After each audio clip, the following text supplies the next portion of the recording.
اور جب ابراہیم نے اپنے باپ چچا آزر سے کہا کیا تم بتوں کو معبود بناتے ہو؟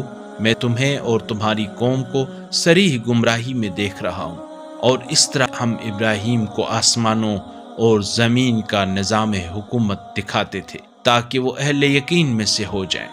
چنانچہ جب ابراہیم پر رات کی تاریکی چھائی تو ایک ستارہ دیکھا، کہنے لگے یہ میرا رب ہے۔ پھر جب وہ غروب ہو گیا تو کہنے لگے میں غروب ہو جانے والوں کو پسند نہیں کرتا۔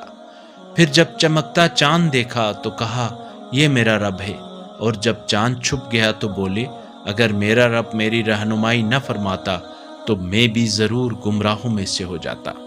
پھر جب سورج کو جگمگاتے ہوئے دیکھا تو بولے یہ میرا رب ہے، یہ سب سے بڑا ہے۔ پھر جب وہ بھی غروب ہو گیا تو کہنے لگے اے میری قوم، جن چیزوں کو تم اللہ کا شریک ٹھہراتے ہو میں ان سے بیزار ہوں۔ میں نے تو اپنا رخ پوری یکسوئی سے اس ذات کی طرف کیا ہے جس نے آسمانوں اور زمین کو پیدا کیا ہے، اور میں مشرکوں میں سے نہیں ہوں۔